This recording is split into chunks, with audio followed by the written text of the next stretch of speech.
Right, so for mine, for good, I will say it's obviously a biased comment I'm about to make. It's because I thought with the people we've got on this particular show, it's a perfect topic. It alludes to what I said before. My good thing at the moment, because let's be real, there's no CS going on, so there wasn't like a lot I could pick from. I actually decided what I would pick is, I think what will be a pretty counter take to most people's perspective. I actually think the content slash like analysis space for third party creators is better than it's ever been in CSGO. Like, I thought personally that we actually had, when Maui Snake, and if people don't know, another person I brought through, which was that Max Malik guy, and we had the fucking Sam Delorme guy from Canada. Like, we had like almost like a second golden generation of like talent. If you notice, most of those names don't even exist in the scene anymore. Like, they came for a while, they liked it or they didn't like it, and then for whatever reasons otherwise in their lives, they exited and they don't even do anything in CS anymore. So I think if you look at the scene right now, obviously Paladin's someone brand new we brought on, but everyone knows all the people who became the coach. It's fucking Elmer Puddy, Nat out here.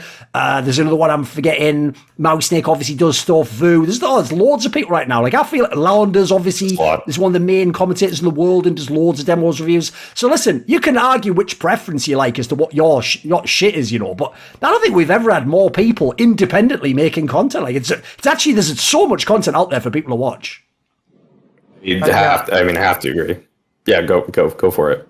Yeah, I think even as far as the players are concerned, I think they've stepped it up a lot dramatically as well. I think Kerrigan's voice comms, people have been talking about wanting voice comms at halftime and full time in casual games. This is like the best kind of version of that. You know, you get to listen in on what they're playing and how they're playing, how the environment is, how the energy is. That's a great idea. And then Alij has been doing some phenomenal content over there at Liquid. I've loved how he's trying to help the semi-pros and the amateurs get to a level where they can actually compete in something like a Rank S or FPL competitively. So I think they've stepped up as well. Yeah, I love that people are specializing on top of that. There's a surprising amount of people I'm seeing doing content for what I would consider the tier 2/tier 3 space. I think so. Exner, for example, is a guy that does stuff and he covers pretty much ESEA Premier in North America. There's I think what's his username? M&M's is doing also more stuff with North America Premier. There's there's so Who's also like a journalist for Dust2 US, right? That's the guy we're talking about. That guy. Okay. King T is making stuff about kind of EU like tier 2, tier 3 players, and he's pretty entertaining. Yeah, there's just so many people that are making a lot of great stuff right now. And you know, I think the main thing that is holding a lot of people back is the fact that you're not really getting a large return on your investment in terms of you're not getting the not today at return. least. Yeah, exactly. You're not going to directly make back the money today from what you do today. Yeah, exactly. Right. So that can definitely pull people away from the space, and I would assume, you know, Sam and Max Mellon. I think Max is doing some kind of more regular music journalism type stuff now, if not just worldly journalism.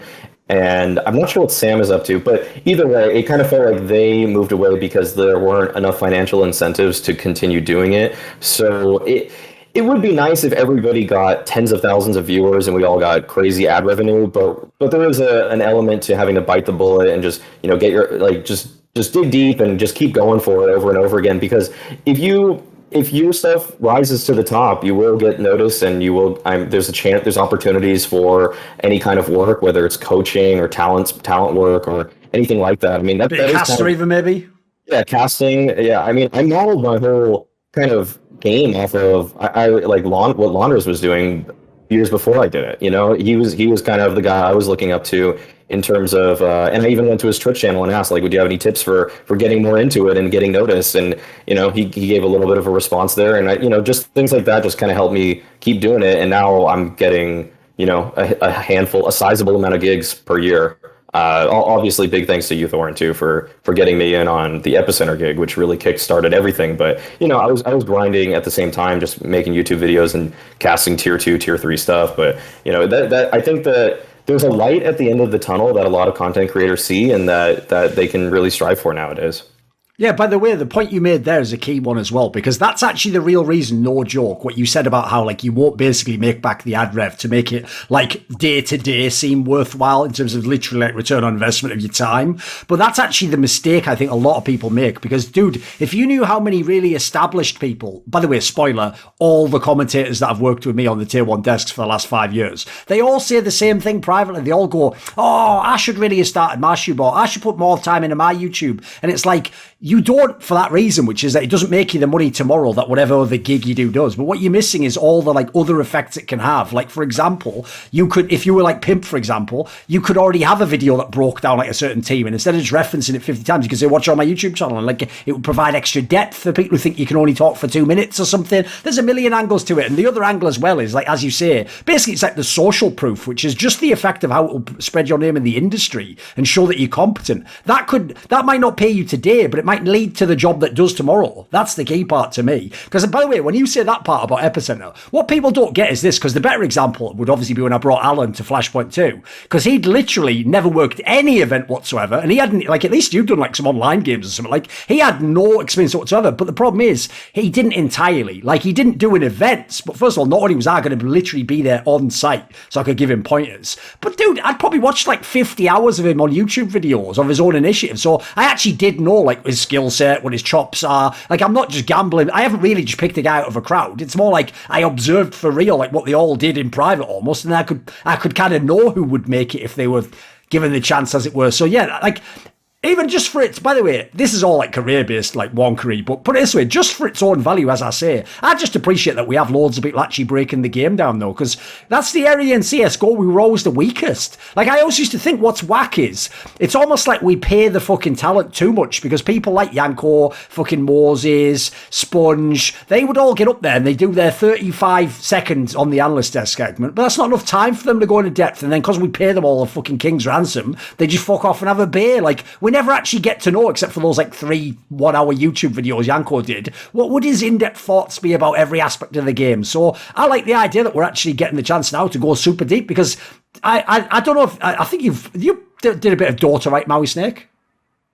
I mean, that was kind of my main game before 2015. Basically, you'll know this then. In Dota, it's the opposite to CS. Everything's fucking about analysis. It's all like being nerdy as you can in the draft and what they're doing with this chat. Yeah. So I always thought in CS, considering we are such a tactical game, we're actually pretty light on that. Like, even the broadcasts don't go heavy. So I'm glad there's content where people actually try to break down a whole demo or take a player and show all his different tendencies. I think we need that shit. It's even what people in theory they claim they want. A lot of them don't. But if you do it the right way, and some people want it. Put it out with some people want it. Yeah, I think you gain, well, you gain a lot of I would say, in addition, what I call it, social currency, where when you make all these videos, it does just give you, like you kind of were saying, a little bit more proof that you just know what you're talking about. And that's something that's so valuable if you're a public figure. That, I mean, that's maybe something that's more of a discussion between people that are more in the industry already, but that really does help elevate your brand. The fact that, you know, if anybody wants to hear what I have to say about Simple, I've made it like an hour-long video on him. You know, like, so it just makes it so that there's never that really doubt, I don't think, like, in a coworker's mind, that I just don't know what I'm talking about, because if they really want to hear it, they can listen to everything I have to say about hundreds of players, you know? Yes. So. If you get good enough, eventually you don't even have to put any effort into the demo review at all, like Launders does. You know, it's just. Oh, sorry, it's still on. My bad. That was the private green room take. My bad. I love you, Launders. Just, I'm saying some of them are like. In fact, I've even told him this straight up. The problem is this, Launders. There's sometimes games, like some of the simple ones I've watched, where you're watching him do the most insane shit, and you're just like, wow. It's crazy, dude. I'm like, what? This is inappropriate. Like, come on, where's the appreciation? The guy's just like done like a fucking 360 no scope for real. Want to see more cool, funny, interesting clips based on topics from my content? Well, subscribe to this channel then, or, you know, be a pleb and don't.